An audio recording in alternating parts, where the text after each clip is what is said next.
Good morning, colleagues, APS family. Thank you for joining us this morning as we talk about leading with equity at Arlington Public Schools. Leading with equity today is really about laying the foundation, the work, the vision, the roadmap for where we're beginning this journey. I want to thank you all for being here with us this morning because I know that we have a lot that's going on within our schools to get ready and prepare for the school year. I acknowledge that and want you to know that I acknowledge that the work that we're doing is leading with getting our buildings prepared, our buildings ready, still hiring. But thank you. And what I want to do is invite you right now to take some time, out of that work just to think about some and talk about the foundational pieces of how we're going to lead the work of equity in Arlington Public Schools. Recently, and over recent years, related to increasing diversity, equity, and inclusion on all of our campuses, we've started to lay the foundation for a different way of thinking about Arlington Public Schools. Guided by these principles of diversity, equity, and inclusion, we can create policies, make decisions, and carry out processes that build a strong K-12 education for a changing world.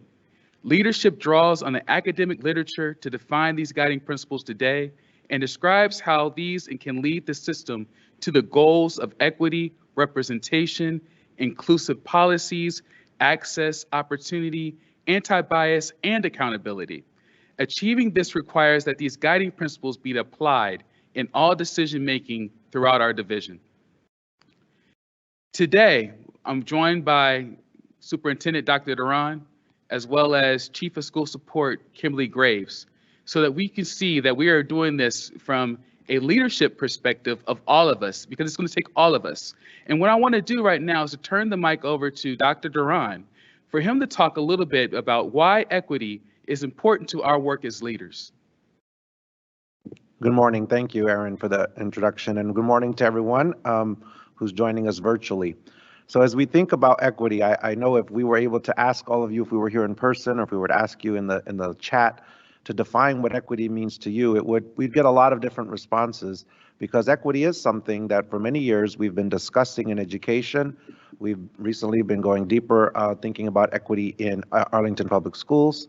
But I hope today that what we will be able to do is collectively understand what is our journey towards equity here in Arlington Public Schools. What is your role as leaders in helping lead that work? And most importantly, really understanding how equity can have a significant impact and make a change for our students and our staff and our families. So the course of this year, we're going to go deeper in asking you to identify an area of an inequity that you see in your school or your office or your department, and really commit to this year making a difference in that one area, while we continue to explore and understand what equity means for all of us. But as you probably heard me say many times, equity for me, number one, must be a verb and not a noun. And I've said that because equity is about the actions that we take. It's not about the things that we're doing or the frameworks that we're developing or the theories that we're learning. Those are important, absolutely, through the process. But at the end of the day, if all we do is talk about equity, and if all we do is delve deeper into amazing book talks that I've heard that we're doing, or engaging in very, very heated and important and sometimes uncomfortable conversations, those are all necessary things. But the actions that must match what we're doing need to have an impact for students, for staff, and for our families and our communities. And so I really want us to help shift the conversation. And right now, nationally and locally as well in our Commonwealth, there's a lot of discussion around equity and what it means and what it is and what it isn't. And there's a lot of this political discourse around the notion of different ideas that individuals believe that we're engaging in. And I ask all of us to stay true to what equity really is in Arlington Public Schools. It's not about that political debate. It's not about a political discourse. It's about meeting the needs of every student, every staff member, and our community members, making sure they feel welcome, making sure they feel safe, making sure they feel included, both in a physical sense and also in the learning environments that we're creating, be it the instruction, the curriculum, and we'll work on that and continue some great work to help refine our curriculum as a division. But that's really what it's all about. making sure everyone feels welcome, included, safe. And at the end of the day, again, there are some outcomes connected to that. I do not want us to have equity dialogue and equity conversations without outcomes occurring for students and staff. It must be about that. And it cannot be something totally separate as a thing or an object, which is why I say it is not a noun. It has got to be about the daily work that we're committed to doing. And I know that so many of you have been committed to that work. And so wherever you are on that journey, that you'll go on even further and further. And for those of you that are just beginning, either individually or at your school, to really understand what this work means, then join us along in that journey and let's start wherever you are. And again, work towards meeting the needs of all of our students by name, by their individual need, making sure our staff and our families and our community are welcome and included in all the work we do. And at the end of the day, that's really what it's about. It's not about a political discourse and dialogue and argument and debate. It's about making our schools safe, making them welcoming, and making them inclusive of all the students and staff and families that we serve. Thank you. Ms. Graves? Yes, good morning, colleagues. It's such a pleasure to be here with you this morning to really begin talking about some of the important work that we have in front of us to make sure that the learning environments that we create for all of our students are welcoming, that they include opportunities for every student to see their value and their contribution to our learning environments. It's interesting when we think about the work that is linked to equity, because oftentimes it can be seen as something that is someone else's problem or someone else's task to take on. And I ask you today, if not you, then who? And as the leader of your schools and your departments, you play a very, very critical role in making sure that the actions that take place in your environment are going to ultimately support the needs of your students and your community. We come into this work each and every day because we are driven by a passion and a desire to make a difference in the lives of students. And it is critical that that is a role and important place that we play. So I'm looking forward to this discussion. I'm looking forward to working with you all individually to take part in the roles and the actions that you will take to ensure that we have equitable learning environments for all of our students and families. Thank you.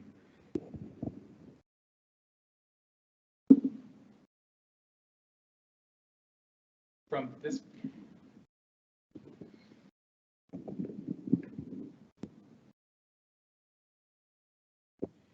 this perspective of my perspective in terms of equity and how we will lead this work is wanting everyone to understand the role of Chief Diversity, Equity, Inclusion Officer as a visionary and be able to visualize and help that organization visualize what this really looks like. How do we practice and also walk the walk, but also be able to begin the journey by talking, by having normalizing the intentional actions and the impact around what equity really means for our students, our staff, and our families. That right there is going to be transformative. We have to take a different approach, not looking at the trends and some trendiness ways that equity has existed, but be able to have normal and natural discourse of being able to intentionally be able to drive the impact that we want to see for our staff and our students and our families. So as I look at equity, really around how do we imagine and believe in a new way of being, a new way of organizing our work, a new approach. And as you'll hear me constantly this year, I will talk about equity approaches, not equity initiatives. Many of us go through initiatives after initiatives without seeing the impact that we want to have. So we want to change that and look at our approaches to equity. Again, it's not about a framework. It's not about provisions or any kind of practices, but it's about a collective and making sure that we have our maximum impact. So today, as you know, we will talk today about what that journey looks like for this year, what that roadmap looks like for that year. But know that this is going to be long-standing. We're going to see incremental approaches and changes. And then if there are practices that aren't working, what are we going to do to change those practices? So today I would like for you to begin that journey and that discussion with us about what is our why, what is our what behind this work, and how we're going to envision this work long-term for Arlington Public Schools. So today, our objectives. We're going to do an exploration. We're going to explore equity as our journey. What does that look like? We're also going to defining what leading with equity at APS really means for us as leaders, and I consider all of us to be leaders and champions of this work. And we're going to identify areas that we're going to work together. I'm here to work with you. I'm here to be your thought partner. I'm here to also be your champion, because we can do it, and it's going to take all of us to lead this work. And also determine our actions that are going to connect, and our commitments that are going to connect the work with equity. So we start here with our mission and our vision. And it's important to start here because this is really about a systems approach and how we're going to ensure that all students learn and thrive in a healthy and safe learning environment. And then also our vision. It's very important for us to understand our vision of inclusivity in a community that empowers all students to be able to foster their dreams and explore. So when we look at equity, it's not just about the determination of our performance, but it's also about ensuring that our students have access. And access also helps foster the equity and the educational equity approaches that we want to see. And then what I want you also to think about is our core values. And what you'll see here is the core values of Arlington Public Schools, but what are your core beliefs? Because you have to do this work, and it starts from your heart, and it's personal reflection, but what are your core beliefs that align with the system's core values? We have our strategic goals, and we will often hear the superintendent speak of that we will not have a separate plan for equity, that equity is in everything that we do. It's embedded within our goals, it's embedded within our strategic alignment, and it's embedded within our strategic plan. So you'll see here the 5 core areas that equity will be embedded in everything that we do as we move to advance the work forward of educational equity within Arlington Public Schools. So what we believe is that, again, diversity, equity, inclusion, or DEI, are separate, but they're also interwoven, interconnected ideals and beliefs and values that lead to the imperative work of DEI, that also will be guided by our principles, strengthened by our involvement, and they also support each and every one of us throughout our school system, including our families, our students, as well as our staff. What you'll see here are definitions and defining and how we define the work, and it's defined very broadly because our equity policy also includes our staff as well as our students and our families. So diversity is a multidimensional and broadly inclusive concept, but what we also believe is that the solution to the problems that we seek to solve and we hope to address can be found by affirming our similarities as well as finding values in our differences. Equity, we believe this is only possible in an environment that builds upon respect as well as dignity, as well as being inclusive and inclusion, and that we believe that no one person can be called upon to represent an entire school community. That takes intentional work, that takes us deliberate work, that takes us not just inviting people to the table, but we have to take the table to them to be able to hear their voices, and our student voices are imperative in order to move and advance the work of educational equity in Arlington Public Schools. So what I'm going to do now is like to cue up a video about understanding our why and knowing what our why in terms also what our what is. And we believe wholeheartedly that once we know what our why is, it's going to make us that more impactful in terms of visioning here in Arlington Public Schools. So let's cue up the video. This is called How Do I Know? And a lot of times when people hear the phrase, how do I know? The next thing they say is what? How do I know what? But the key really isn't to know what, the key is to know why. Because when you know your why, you have options on what your what can be. For instance, my why is to inspire people to walk in purpose. My what is stand-up comedy. My what is writing books. My what can be going out with some friends to eat. In fact, another what that has moved me towards my why is a web series that we have out now called Break Time.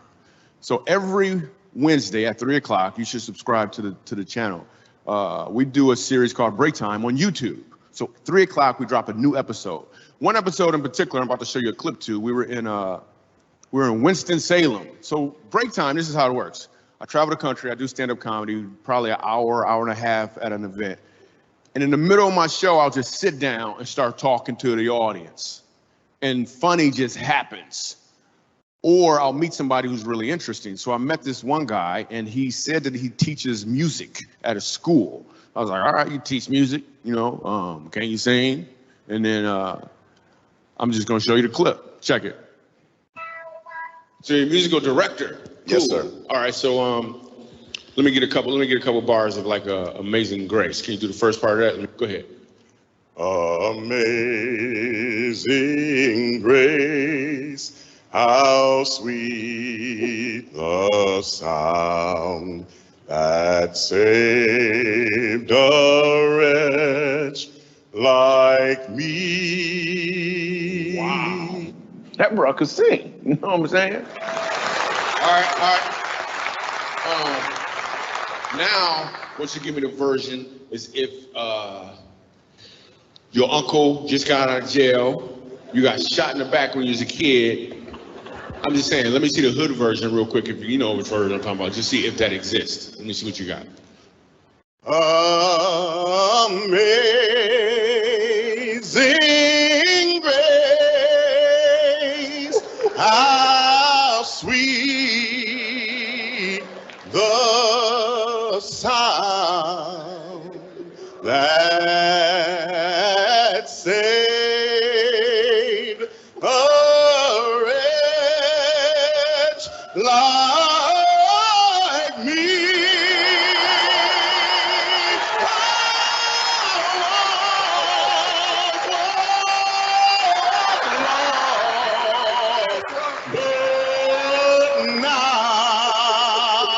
Right now I'm found, was blind, but now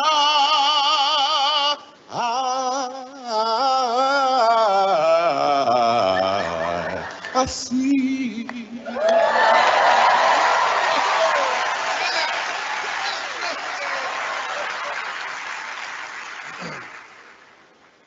So here's the thing. The first time I asked him to sing, he knew what he was doing. The second time I asked him to sing, he knew why he was doing it. When you know your why, your what has more impact because you're walking in or towards your purpose. This is called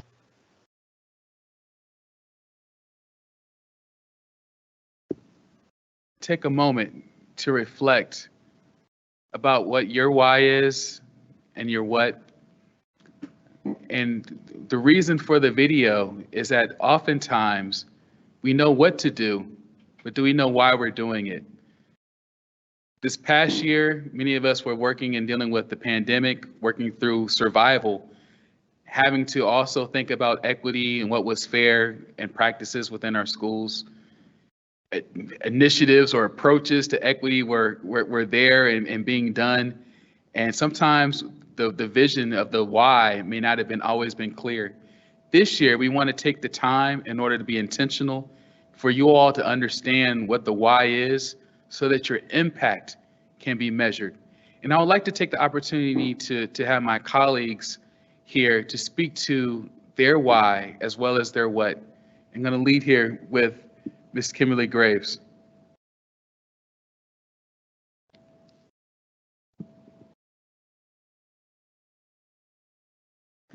So thank you, Aaron. I think it's important, just as the gentleman was stating, is to understand your why so your what has even more of an impact. When I think about my why and my purpose and why I'm here on this earth, I know that it's to motivate, inspire, and to bring about change in the lives of others. It's a purpose that I take very near and dear to my heart. I want every child, every individual that comes into my presence to know that they matter and that they mean something and that they do have a value in this world today. And I think even more so in my role as an educational leader is to make sure that every action that I do and every decision that I make is ultimately going to be in the best interest of those invisible voices that we don't always hear, and those are the kids. My why is also driven by my sheer presence as an African American woman, and also as a parent of a child with disabilities, and knowing fully what it means to not always have access, to not always feel included, and to know even more so the power that is given when individuals are provided with those opportunities. You know, a few months ago, a colleague of mine wrote an ed-op which focused around the impact of COVID and what it means to many families and communities. And she highlighted the fact that for so many of our groups of students, our marginalized groups of students, our students who are learning English as a first language, our students with disabilities, our various just students across the country who historically, before this COVID, have been impacted by many obstacles that impede their access to equitable educational environments. And this past year has truly magnified those gaps, but it did something even more so than that. It allowed those individuals who typically have full access to experience on a very small level what that feels like. And I feel even more so charged this upcoming school year to work directly with principals, with leaders in their departments to make sure that every action and every decision and everything that we do is very intentional and is designed to make a difference in the lives of all the students that we are tasked and privileged to serve. As I think about my what and our what together collectively, we are all educational leaders. We all work in the field of education. We all serve students. We all serve staff. We all serve families and communities. So that's clearly our what that I think we collectively have together. But as I think about my why in that work and why I show up in that work, I have to go back to my own experience as the first in my family to graduate from college, as a student who had many teachers, principals, counselors tell me what I could and could not do, who have many individuals along my educational journey who put up barriers for a variety of reasons, basically telling me what track I should be on, what career I should go into.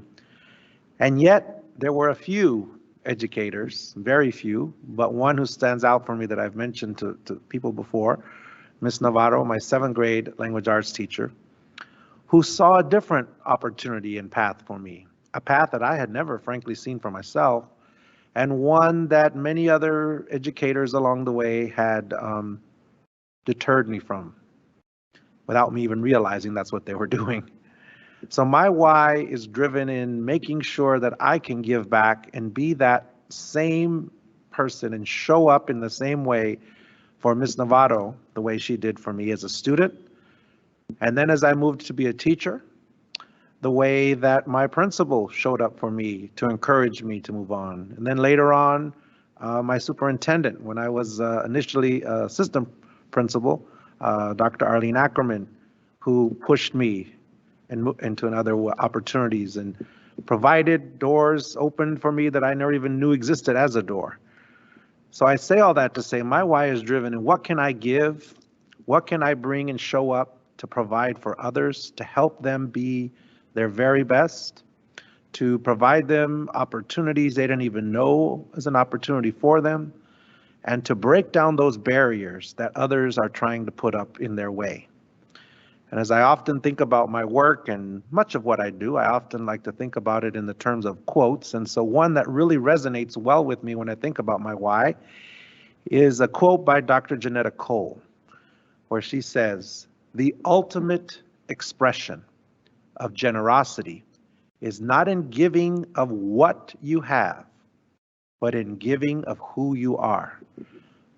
So not in giving of what we have in terms of our role, our position as superintendent, chief of school support, chief diversity and inclusion officer, principal, assistant principal.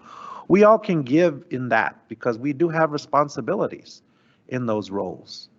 But the ultimate expression of being generous and doing and giving to others is giving of who we are, letting people know our stories, letting people know our why, showing up not as that official title, but showing up with that passion, that energy, that focus, and that drive. And some of our colleagues, some of our students, our staff that we supervise, parents we work with, don't ever know that. Let us find a way, and I challenge everyone and encourage everyone to find a way this year to make sure everyone understands your why and give generously of your time, your resources, your presence in who you are and not just what you are.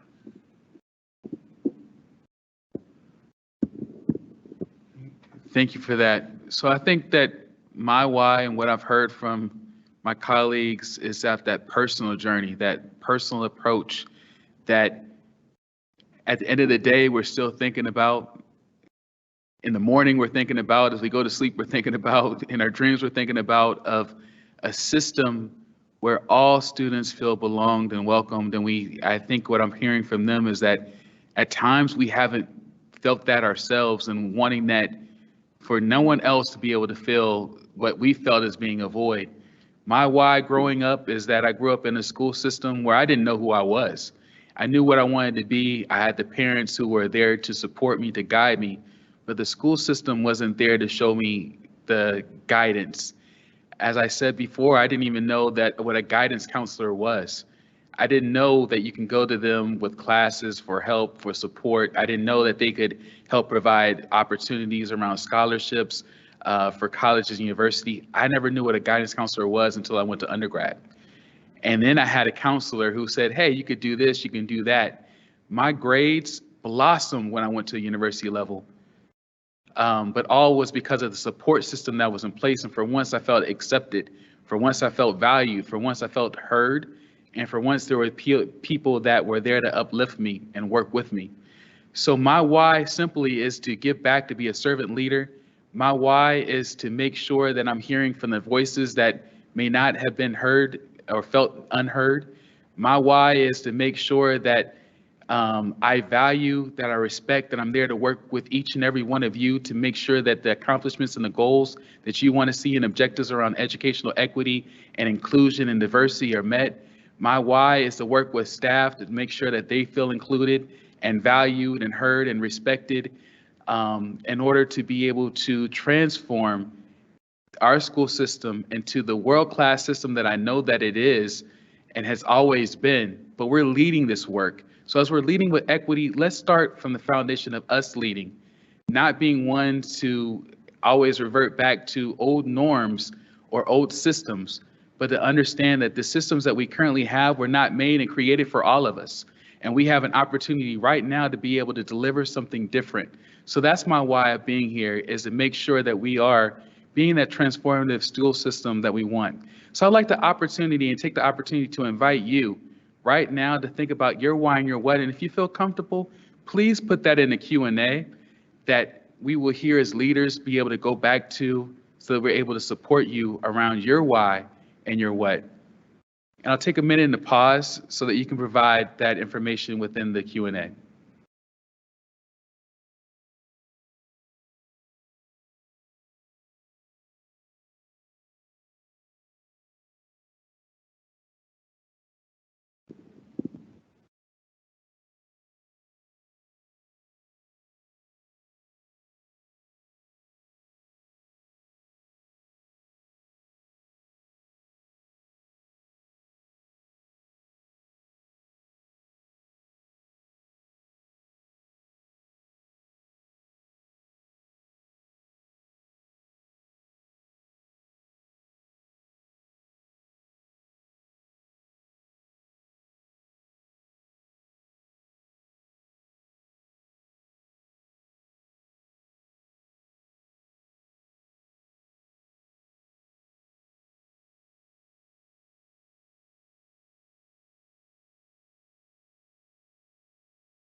Thank you. And we will, again, be reviewing the chat and making sure that we acknowledge those whys and those whats so that we can help you as a school system.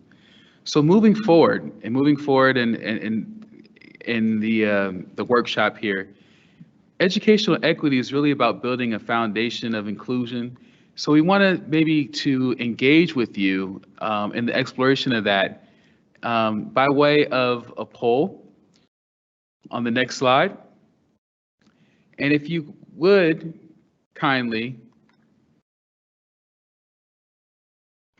here is a poll for you to respond to, and I will give you some time in order to activate, in order for you to put your information within the poll.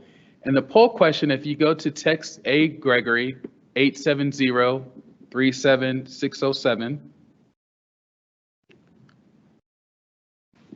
you will see, you'll be able to respond to the poll and live, and we'll be able to show those results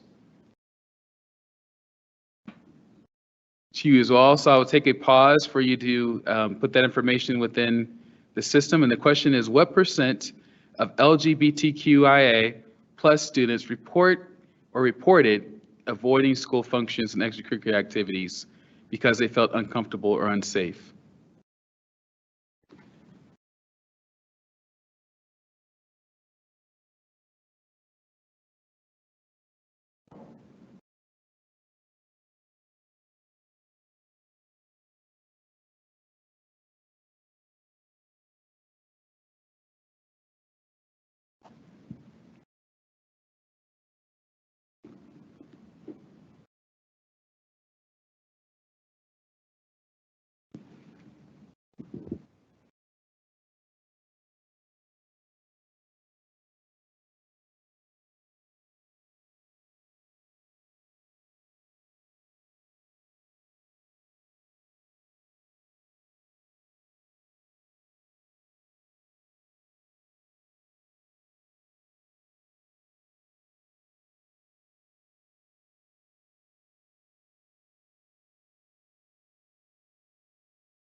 Thank you. So we have 38% who said 77.6, and we have 50% who say 82.9.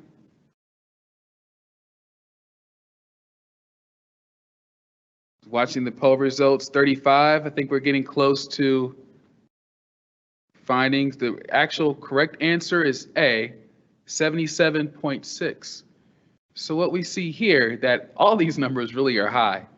If there are any student that we have that are avoiding functions, extracurricular activities, that counts for access. And one thing that we know that our students who are LGBTQ plus, sometimes at times have challenges with access, opportunity, challenges with lower absenteeism. I was looking at those statistics as well. So we need to do a better job as a school system and as a country of making sure that all of our students feel accepted and included. One of the takeaways from this is that equity is not just about student scores or measurements of those outcomes, but it's also about being able to have access and opportunity and inclusivity. So that was really the message with that, is that they reported avoiding school functions and extracurricular activities. We need to find a fix across the country, and I'm sure there's areas within APS that we can get better. So next question. Which Black student group had the lowest pass rate of 43% for third grade reading preliminarily with our SOL? And I'll give you some time to respond to this question.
Looks like we're slowed down. So we have 32%, 34% for Black L 1 through 4, 43% for Black non-L, 16% for Black proficient. And the correct response is C, which is Black non-L. So again, what are our perceptions? What are our beliefs? Oftentimes we look at data from the perspective of maybe it's something that we've always wondered or curious or knew, but we have to dig deeper in our data, because some would have responded, it had to be our L's 1 through 4, but in this case, it was our Black non-L's. Those are native speaking African American students that are in third grade. They have a passage rate of 43%. So what does that say? That we need to develop strategies in order to address that. One of those things this year is our focus on literacy. That focus is a board priority, a superintendent priority. So what strategies can we develop to ensure that all of our students are reading and passing, but also are growing and looking at growth from a growth perspective and a growth mindset? So one more.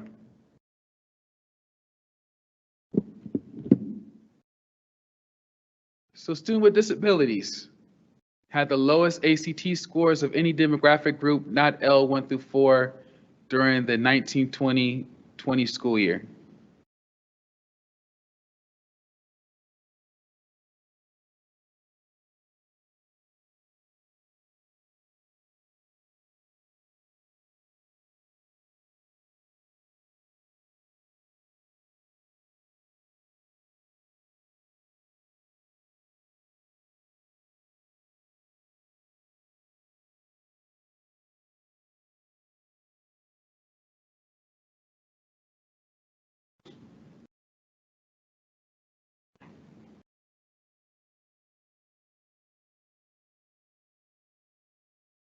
We have some results coming in, true or false?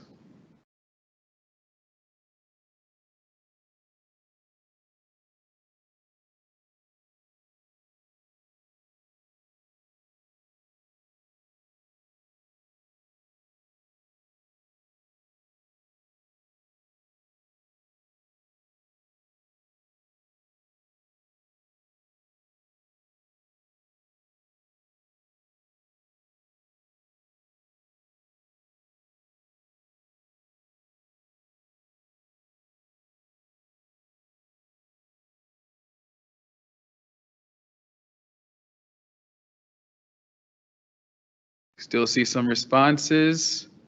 I think we slowed down, so I'm going to go ahead and lock this in. The correct answer is B, false. So again, knowing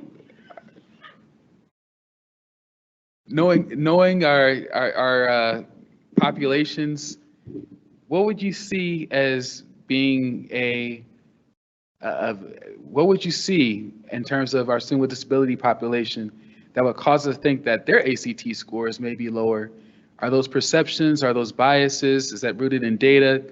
Once again, actually our lowest performing student group in terms of our numbers and actually student with disabilities was around a 23 for their ACT score.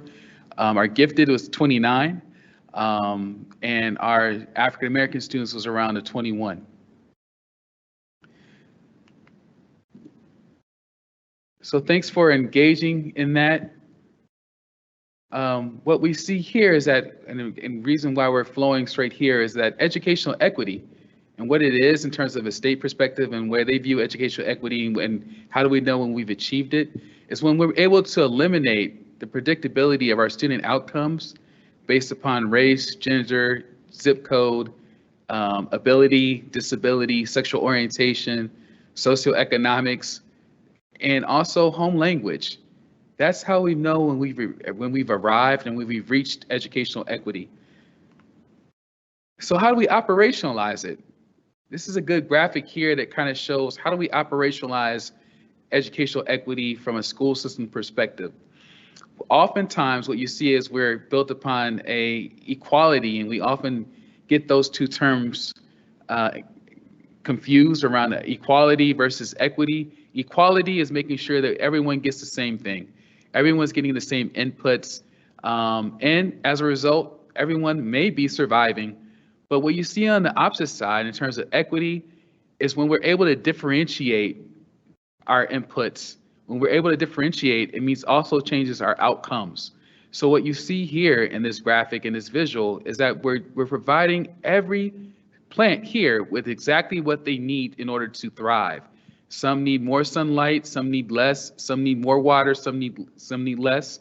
And that's really how we operationalize it, by giving everyone exactly what they need, when they need it, at the exact time they need it, and by removing those barriers to ensure that we have equitable outcomes for all students by keeping up really with an equality around our rigor. So our rigor needs to be equal with high performing for everyone, but we need to apply an equity lens for the work that we do. So it's your turn. So what you see, you can use the code here with your phone or with your device, or we will put into the Q&A the Padlet that you'll be able to go to. So what we want you to do is to take some time and I want you to write, what does educational equity mean to you as a leader? Again, what does it mean to you as a leader?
So I'd like to take the time to thank everyone for going to Padlet and putting in the information on what educational equity means to you as a leader. I was reviewing these and seeing some and wanted to actually read a few of them. For some of our leaders here, educational equity means fairness and removal of barriers, ensuring every student feels welcomed, valued, and respected. Another leader said, providing all students with a quality education and addressing the various needs with intentionality, innovative structures, and it's moving on me as more people are entering their definitions in. It also means educational equity means developing relationships with staff, students, and families to meet their varied and diverse needs. And educational equity means educating others to be able to provide equitable learning opportunities for all students and their families, regardless of race, religion, sexual preference, identities. So thank you for that. Please continue to put your information in the Padlet of what educational equity means to you as a leader. And again, rest assured that we are going to review and be there to support you as you identify what educational equity means to you. And as we work throughout APS of identifying and advancing what educational equity means as a school system. So thank you.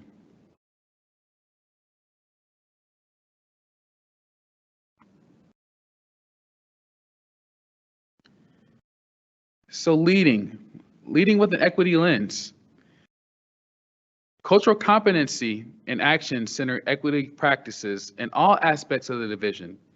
Equity accountability targets provide continuous improvement perspectives and strengthen programs, policies, and procedures to ensure equity and inclusivity. So what you see here is 6 pillars, 6 areas where we will work to ensure that we have an equity lens from our funding allocations so that they're both flexible and transparent and are based on the needs of our students, with additional financial resources allocated to schools and departments to support students with higher needs. Our learning facilities, ensuring that they're structurally sound, have access to resources, technology, very important, and effective equipment to support academic achievement and social development, as well as our inclusive climates that are physically and emotionally safe, supportive environments with a diverse workforce, as visual representation of success and leadership, and courageous leadership that enacts a continual process of learning by disaggregating our data, questioning assumptions about equity relevance and effectiveness practices with a focus that is intentional and strategic within the division, families, and external partners. Courageous teaching practices that are rigorous, engaging, culturally relevant, and standards aligned with the Virginia 5 Cs, as well as our culturally responsive instruction and building the capacity of APS staff to maximize student achievement, social development, eliminate opportunity gaps, and exclusionary practices. As next steps, we will continue to work upon these foundational pieces by creating and developing an equity lens for Arlington Public Schools. So what you'll see here are ways in which cultural competence is understanding our different dynamics of who we are and our lived experiences through visible identities as well as invisible identities. And to be culturally competent is also to make sure that you understand these dynamics and understanding the importance of reflection and self-awareness about who we are and the dimensions of our identities as an ongoing practice. To be culturally competent is to continuously seek to understand perspectives and worldviews of others. To be culturally competent is to understand the systems of repression, recognize, respond, and redress even subtle forms of bias, discrimination, and inequity to sustain bias-free, discrimination-free working and learning environments. So what you see here on the slide is 6 areas around supporting our students in different student groups. And what we want you to do is to take a minute to put in the Q&A, what area of these 6 areas do you feel that you need to most support with this year? And again, we're going to review this and ensure that we provide that support and that foundation for the areas that you identify where you need the most support. So I'll pause for about 2 minutes while you place within the Q&A what area you would like to see APS focus on, or in your building, specifically in your sphere of influence, as we navigate educational equity within Arlington Public Schools.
So I see within our live Q&A that supporting multilingual students, supporting high rigor for all,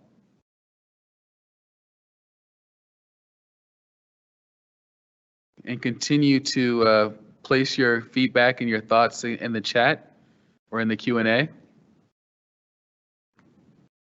So one of the things we want to do is revisit and build upon our foundation of last October 12th, when we had Dr. Paul Gorski, who came around from the Equity Literacy Institute.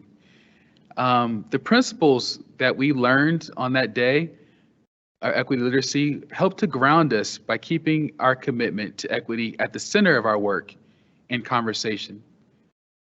So what you'll see at the top is around direct confrontation, and that there is no path to equity that does not involve a direct confrontation with inequity. And that is our focus, that we must disrupt, dismantle, disengage, and create and find spaces where those subtle inequities exist, expose them and eliminate those and those barriers for our learning. Poverty, a culture that our inequities are primarily power and privilege problems, not primarily cultural problems. So equity requires power and privilege solutions, not just cultural solutions. Equity ideology, that equity is more than a list of simple practical strategies, is a lens and ideological commitment. So oftentimes we see different ways that we are looking to advance equity within a school system, and we come up with practical strategies, and we wonder why those strategies are not working in a way that we would, in a fast enough fashion that we want to see. We have to deeply embed and enroot those strategies within our system and our core, and we also have to give them time in order to take root and to grow and produce results. So with our system, what I often say sometimes is that we need to fix our ecosystem or heal our ecosystem. And there are many ecosystems within every environment that we are operating and working within. Prioritization principle, that each policy and practice decision should be examined through the question of how will this impact the most marginalized members of our community? And also redistribution. Equity is about redistributing access and opportunity. So equity approaches should be about redistributing access and opportunity. How do we fix injustice? Equity approaches have to focus not on fixing marginalized people, but instead of fixing the conditions that marginalize people. And we also learned about one size fits few, identity-specific equity frameworks that oftentimes lead to stereotypes and not equity. And then also, what is evidence-informed equity? That equity approaches should be based on evidence of what works rather than trends or trendiness that we often see.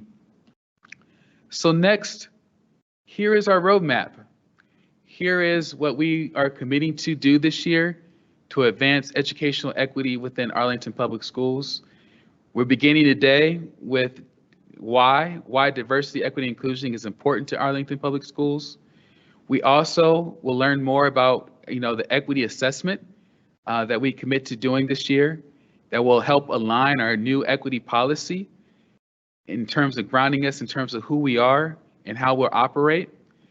Also, leadership training and development, culture responsive leadership, culture responsive pedagogy, equity literacy that we just mentioned and talked about, and then biases. Yes, we all have them, but how do we ensure that we understand and have a knowledge and awareness of our biases to ensure that they're not impacting our students and our families?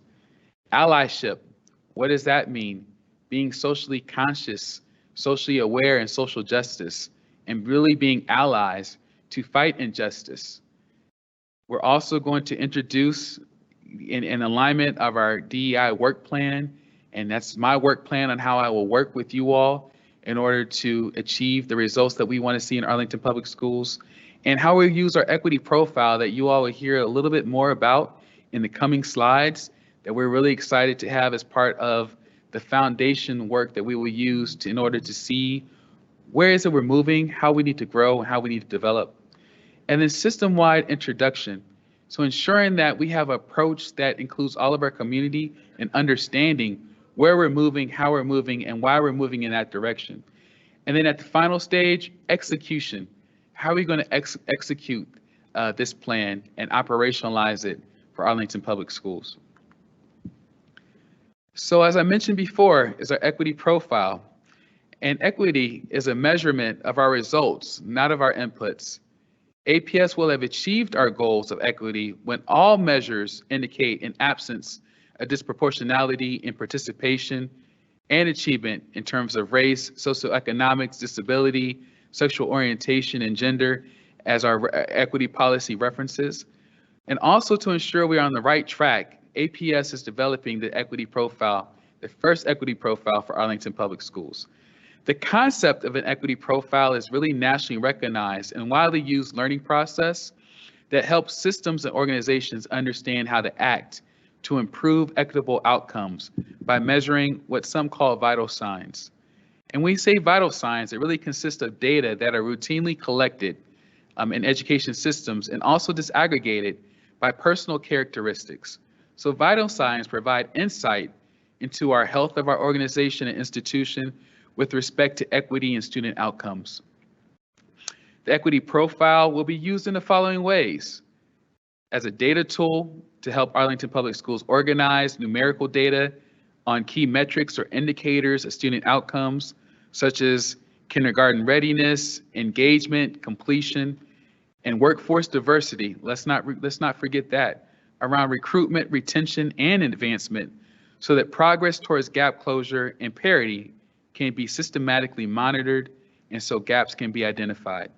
It's also an inquiry process to drive going beyond finding and reporting student outcome gaps and workforce diversity challenges to recommending universal best practices, but rather it forces systems to utilize a cycle of action inquiry and make purposeful change in practice. Problem solving, we'll use it to problem solve as a process to help APS collaboratively consider root causes of inequities. Numerical data only calls attention to the presence of equity gaps.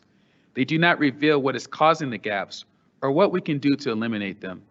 The profile will help provide tools to assist the system in examining how we do things that may result in simple solutions.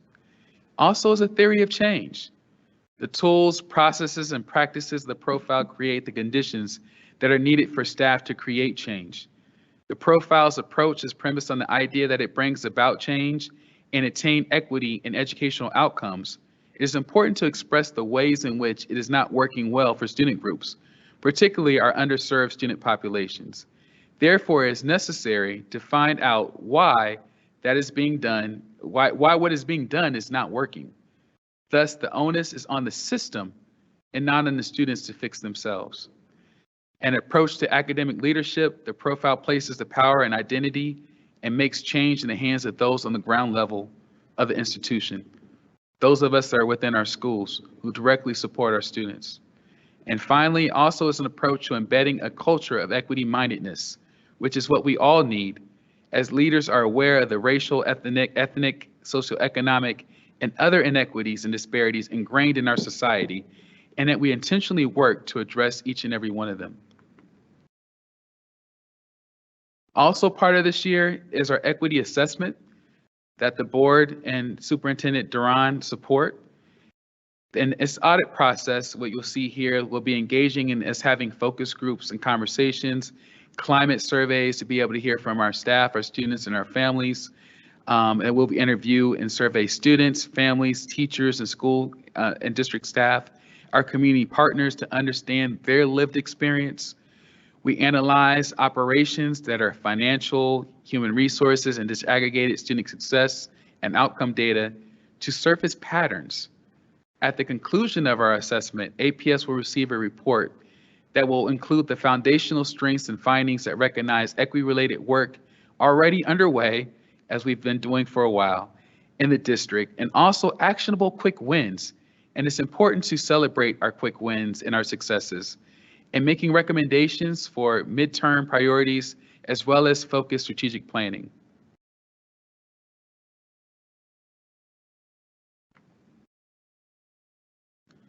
So again, you've heard me mention our equity policy several times throughout, as well as part of this journey. Our equity policy acknowledges that equity is a journey, and as we mature as an organization, our definition will become more and more refined. And also, in order for us to achieve excellence, Arlington Public Schools acknowledges the historical and the current impact of bias, prejudice, and discrimination, and it's going to implement and has implemented policies and procedures that will address this impact. So going to back to our policy, what we have is our strategic objectives, and want to mention a little bit about that because these are our pillars. So we have pillars around governance equity, a pillar around educational equity, workforce equity, as well as operational equity. All these are interwoven in order to increase the likelihood that we will be able to move in the strategic direction necessary that will be intentional and impactful for our staff and students that lead to the equitable outcomes that we seek.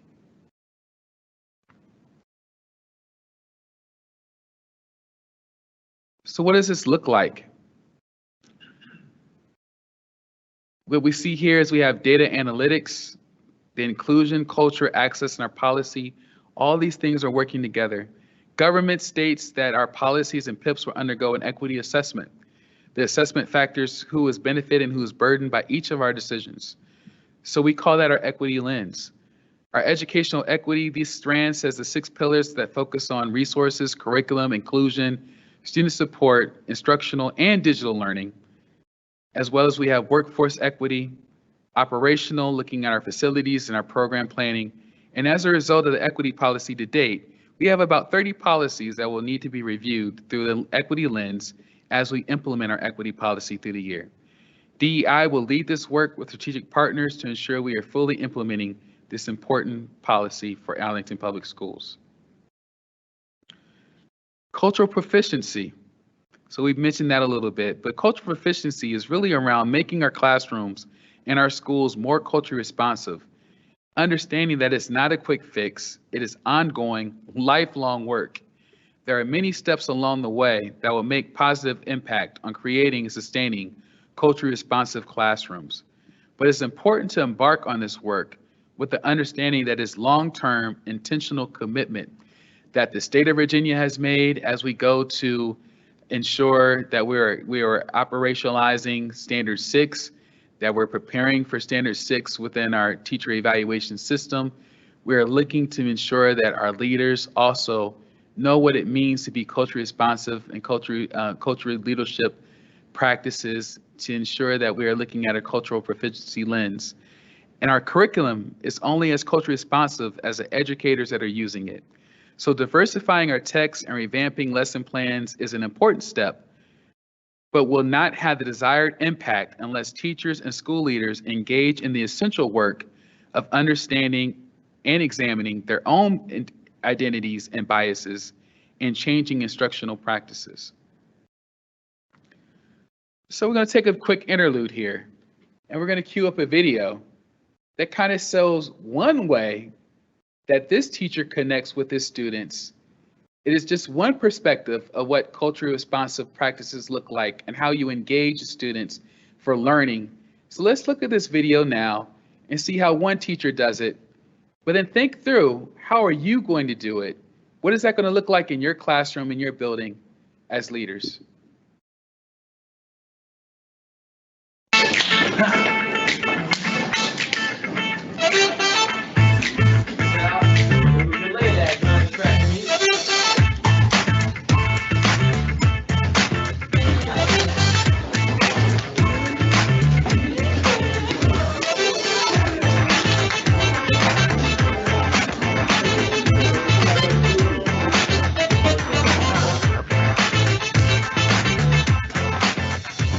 A lot of students come in with, situation at home that's not ideal. So therefore, when they come into school, I want this to be their sanctuary. Like I want them to be excited to come to school, because before I'm able to deliver a substantial amount of content to them, they have to buy into me. They have to invest in the teacher itself. I don't know. You might be ready.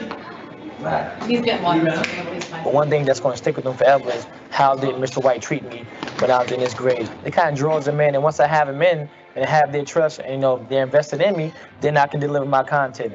See the academic side of it increase. So that's really why I do it, man, to bring joy to them. I mean, I feel like every student needs a little bit of joy in their life. It doesn't matter what it is. Every student.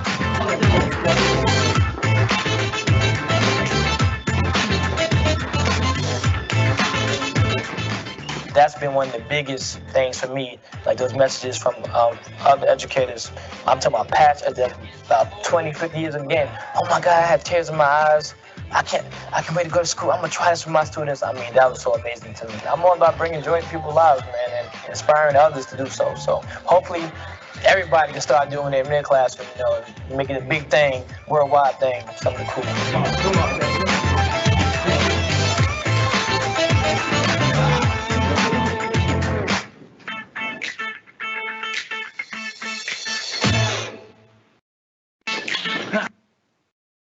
So it's your turn. What would you have to see to know that APS is moving in the right direction with cultural proficiency? Please take a few minutes to go to the live Q&A and identify. Again, we are going to watch, to monitor, and also reflect upon what it is that you would like to see to know that we're moving in the right direction towards cultural proficiency.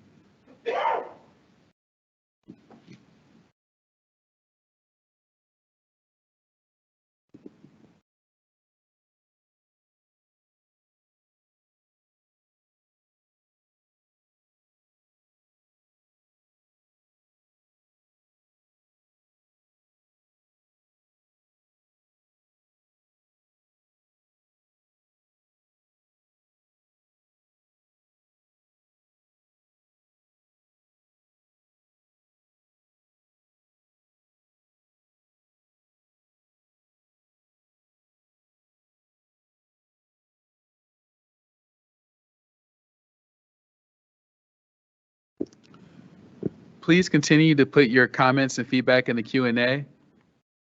Now I'm going to turn the microphone over to my colleague, who is going to talk a little to you about culturally responsive leadership behaviors. All right, so good afternoon again. For the majority of this presentation, my colleague, Mr. Gregory, has provided you with very clear definitions regarding what diversity is, what equity looks like, and what inclusive practices should include, while also providing you a roadmap of our path to get there. So now what?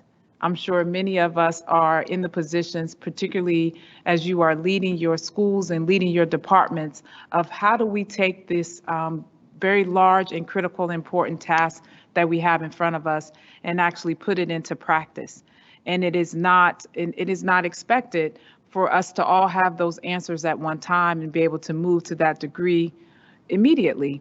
This work requires the deep digging and requires some hard reflective practice of yourself, but also the work that's going to need to be done to help move your teams, your departments, and your schools in that direction. I oftentimes think to myself, everyone is not going to be a Mr. White. And you're not always going to be in a position that your department has direct access to students and or the staff that you directly support. So one of the things that we want you to focus on is really being very clear about what is going to be your mission. What is going to be the driving thing that gets you up each and every day to come to work? And it's not just your salary, and it's not your income, and it's not your wonderful colleagues you work with, but truly at the end of the day, when all else is not necessarily in your favor, what is that mission or that passion that gets you up each and every day to do the work that we do? Because it is very courageous work, it is very honorable work, but it has to be something that drives the work that you do.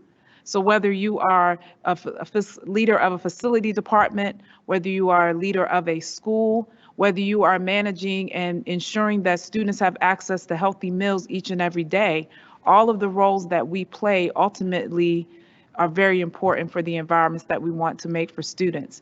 And so this afternoon, for the remaining part of the session, I'd like to speak to you about what are some of those behaviors that we want to put in place. But before we get there, I want you to take a few minutes to share and watch this video about determining what is your leadership mission.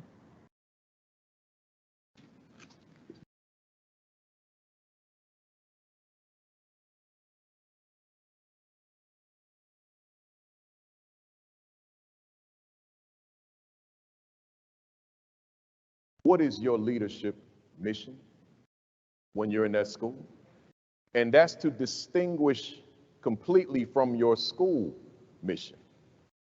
That's a different conversation. I'm asking you about your leadership mission. See, what's that thing? Think about, as a leader, you've got all these responsibilities. Your day never ends, right? And I'm making an assumption just based on the title of this presentation and the description that I'm talking to a room full of leaders. If I got classroom teachers in the room, it's for you, but I didn't have you in mind, right? So don't write on the evaluation, man, he wasn't speaking to me, because I'm making the assumption that I'm talking to the leadership, right? So as the lead or the aspiring leader, you're in the right place if that's who you are. But as the leader, you got all these responsibilities, and there's never a day you sit there and say, my day is done. Those days don't exist. I've completed everything. It doesn't happen. And I mean, even on the last day of school, you don't have a day where it's done. Look at this. So you've got responsibility that stretches forever. Those are the things that you just have to do based on the definition of your job. But that's not your mission. Your mission, we bring that and narrow it and say, this is that thing you said that I must do. See, that's different. I'm asking you folks, what's that thing that you said, I must accomplish this? In fact, you said nothing will stop it. Nothing will stop me. I will never rest until my mission is accomplished. Let me share with you mine. I began my career as a teacher, my mission as a teacher in 1988 in Brooklyn, New York City. And I went into that classroom the first day with this mission of saving, rescuing, developing my young men. I don't have to tell you what's going on, young men, particularly young men of color, but not confined to them. I don't have to tell you about the data across the country relative to those young men, particularly in some of your larger cities across America. I don't have to tell you that. I don't have to bore you with that. I said, as long as you're under my watch, you're going to soar. And you will be able to distinguish being a young male from being a young man. as long as you're under my watch. That became this is what I must do. That became the mission. So obviously there were certain programs that had to be put into place to ensure that when young men leave me, whether it be at the 5th grade level, the 8th grade level, or the 12th grade level, that they are walking in a definition of being young men, not young males. That was my mission. That's what tugged away at me. That's what kept me preoccupied. That's what kept me up at night. That's what kept me tossing and turning. That's what kept me from being able to have good conversations with my wife, because all I want to talk about is the mission. See, I'm asking you, what's your leadership mission? What's that thing that defines you? What's that thing that you said I must do? What's that thing you said I will not stop until this is accomplished? Sort of like your signature. It's who you are, your mission, the intentionality, purpose of the mission.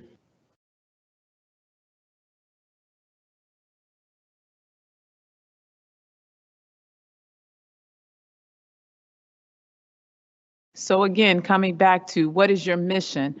What is that one thing that drives you each and every day to come to work to make a difference in the lives of our students and our families?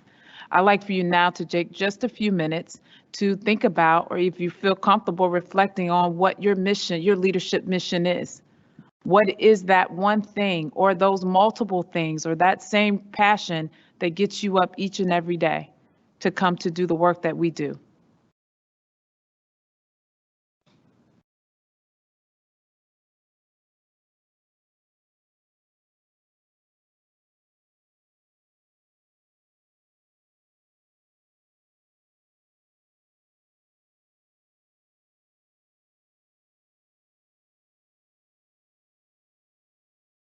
Okay, thank you. Please know that we will continue to review and monitor the information that's posted in the Q&A. So please continue to list your comments, because we do want to hear directly from you. Now, as I was mentioning before, in the many tasks that we have ahead of you, it's almost a huge responsibility to think of, where do I begin this work to start along this path of changing and creating, equitable and learning environments and work environments for all that I serve or that I support. And we want to encourage each and every one of you to know that one action and one intentional behavior that you commit to can ultimately yield significant results regarding the direction that you'd like to go. And so when we focus on just being very reflective of yourself as a leader, of what are those things that we do need to address, it could be as simple as having courageous conversations with staff members that you work alongside to confront different inequities that are occurring. It could be as simple as creating a space in your department or in your schools that are going to allow your staff to really engage in the discourse that's going to allow obstacles, walls, and barriers to come down and people really get to the root of what are some of those belief systems that are impacting the way we work. It could be as simple as looking at our hiring practices and being very reflective about, does my workforce represent or reflect a diverse and inclusive learning environment? Mr. Gregory has shared with you data regarding how our students are performing, and for full bias, most of the work that is done from my department will be directly to support schools and students, but understanding and recognizing very humbly the impact that everyone has as leaders in this district and the impact that they have on where our students are performing is extremely critical to the work that we do. So when we think about culturally responsive practices, there are really 4 critical levels that really can drive some of the work that will allow us to see this work in our schools. One being culturally responsive schools, culturally responsive leadership, culturally responsive educators, and culturally responsive pedagogy and teaching. And so when we look at those critical areas, understanding that we won't all fall into those domains, but more thinking holistically about the things that we need to do as leaders in our school system to move us along the path of creating culturally responsive learning environments for all of our students. Okay, can I have someone bring the slide up? Sorry, not quite. Right there. Now we'll go on to the next one. As I was mentioning before, those culturally responsive practices along 4 critical levels for our families and for our leaders in the community. That being the culturally responsive schools, the culturally responsive leadership, culturally responsive pedagogy and teaching, and culturally responsive educators. And as I mentioned before, I'm sensitive to the fact that many of our members today and those leaders in our departments are not always having direct contact with our students, right?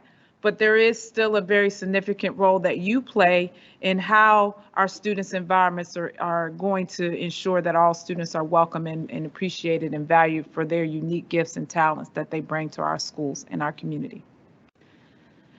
Now, Mr. Gregory has a wonderful framework that's created from the Leadership Academy that identifies 8 key behaviors that we want to exhibit as leaders to ensure that we are being responsive to our students and to our families and to the larger community that we serve.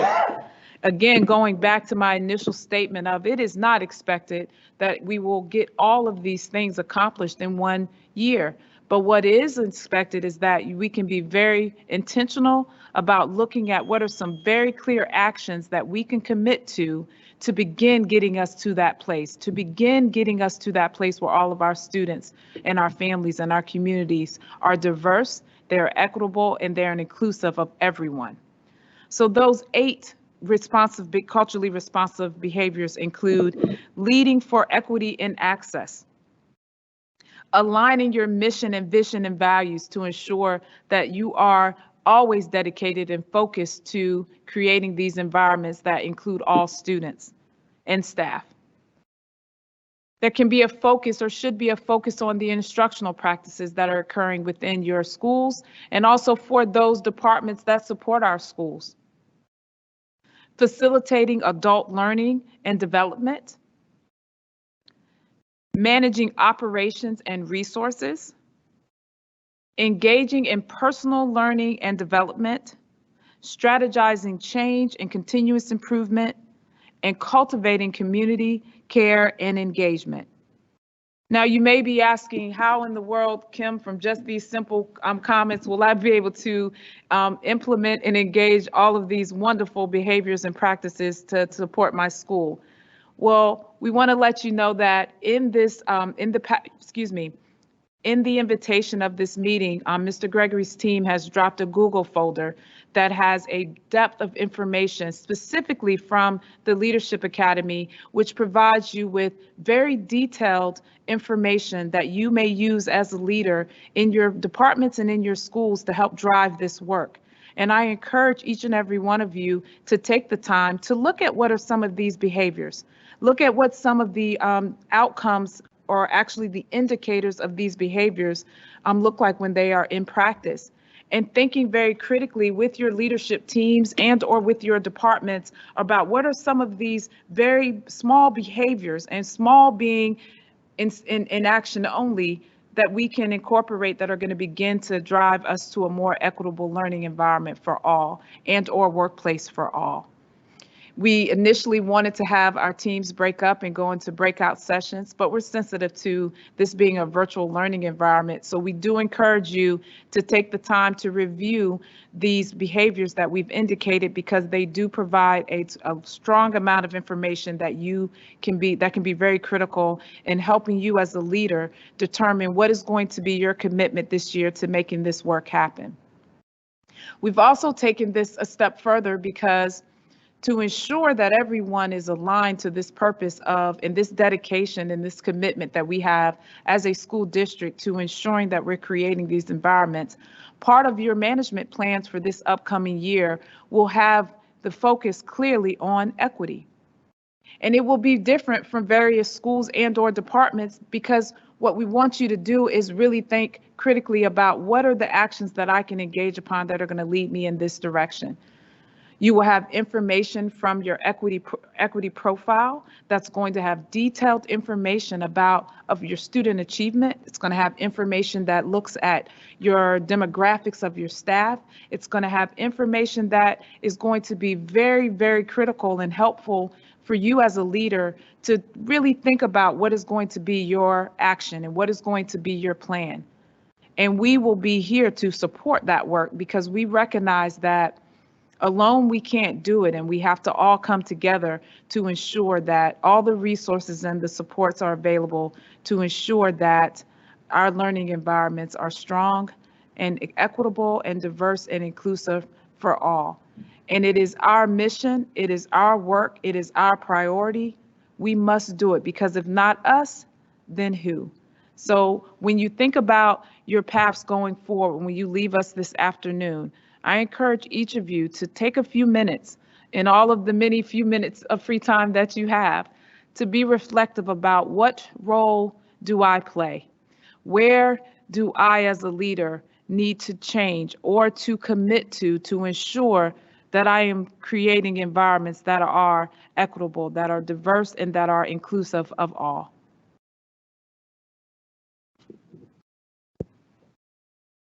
So can we go to our next? The microphone over to Dr. Duran. Next slide, please.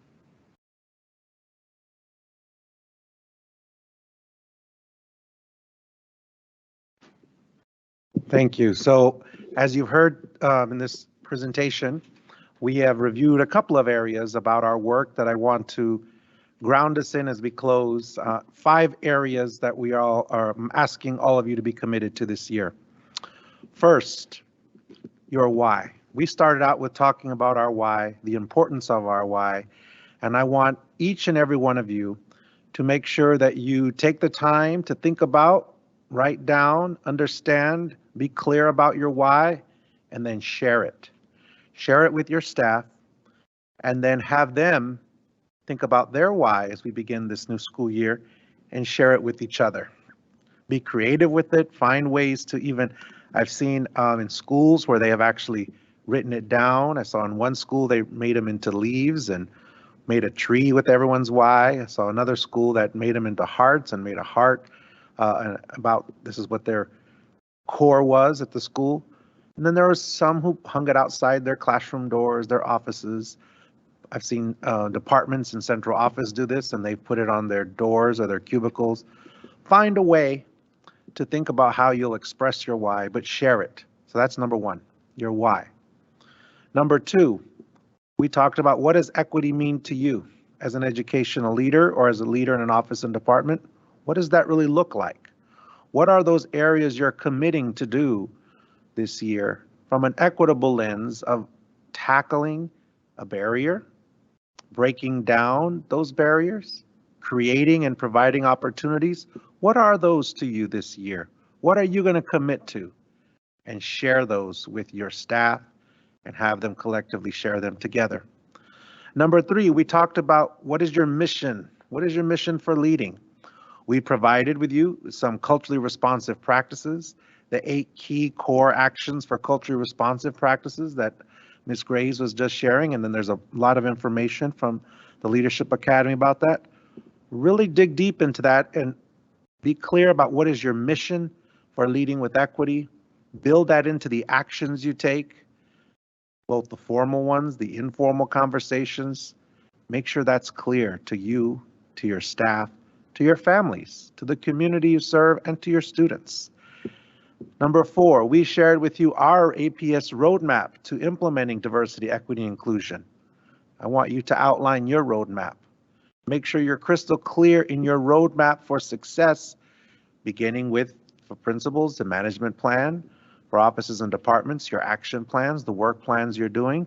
What is your roadmap? What do you hope to accomplish this year? And what are those key steps that are going to take to get you there? And number 5, use data. Use data with an equity focus and an equity lens. We talked about and shared the equity profile that will be coming forward.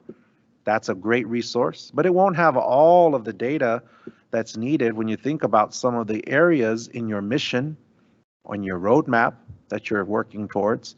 So make sure you are clear from the beginning. What are those key areas? And then what is the data needed? Oftentimes we see in equity work, there's a lot of great effort and energy and purpose and why put into it, but then there's not a lot of understanding of the impact. And without the data being a source, and it could be qualitative data, it could be focus groups you do, it could be surveys, certainly academic achievement data, behavior data, it could be a variety of data points. But without the data points, we really can't complete our equity work to understand the impact that it's having. Because as I opened up today with the notion and the belief that equity is a verb, equity is an action, then those actions that we take need to lend and end and come to some fruition of an impact that makes a difference for our students, our staff, and our families. So again, those 5 areas: know your why, share your why, have others share it with you. Number 2, make sure you're clear about what equity means to you this year. What is it that you're focusing on in your schools, in your offices, departments? Number 3, be clear on your mission for leading with equity. Incorporate those key actions for culturally responsive leaders. Incorporate those into the work you're doing. Be specific and articulate and intentional about incorporating those. Number 4, have your roadmap very clear. Use the management plan, use other action plans, but have it in writing. Have it written out clearly for you and others to see, and to remind yourself whether you're on track on that roadmap or whether you're getting off course. And finally, use data. Find that data to know that the impact is making a difference. Qualitative, quantitative, but you've got to know what you're doing. Is it having an impact? If it's not, change course. Rewrite that roadmap. Figure out what needs to get done. Reach out to us centrally for the supports you might need. Take the time to regularly understand what it is your actions are doing. And I've often seen, and we've seen in some of the research around equity efforts, that sometimes there's unintended consequences where they actually can become divisive and pitting one group or another, not intentionally at times. And we have to make sure that equity means equity for all, and equity means that we're working towards supporting our entire community. So it's important to listen to that qualitative side as well about how people are feeling and help them. And as Ms. Graves said, have those difficult, courageous conversations. That's part of the data. Courageous conversations, hearing directly, is part of the data. So I hope that you are excited to join us in this journey. I'm excited to see and understand, and I look forward as I come to visit your schools, as I walk around and visit your office and departments. I want to see what your why is. I want to ask you what your why is. So when you see me in person now, that might be one of my first questions. What is your why? And I hope to see that visually in some way or some creative way of what that looks like for your staff as well. So thank you for engaging with us today. And I look forward very much to seeing the impact for our students and our staff and our community.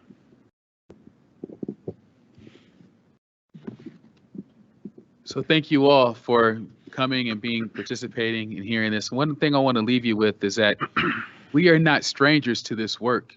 We've always done this work. We are the #1 school division in the state of Virginia that led this work years ago to be the first to integrate. So this is a continuation. This is a journey and continuation of that. Be prideful that we're leading the work and leading the way. Knowing that we're going to lead, again, with APS, we're going to lead with equity because we always have. And we're just another extension of that work, an extension of that body. I look forward to doing that with you. I look forward to going to our schools and working with you and also asking what the why is and how can I help with the why. And if there's any time or any chance, any that we need to gather and regroup about really recognizing what our why is, I'm always here. The door is always open to reflect with you, to wonder where can we do better, but also to celebrate our wins and those wins and those along this journey. It's going to be slow. It's going to be hard, It's going to be tedious, but we can do it, and we're going to do it as one. Thank you.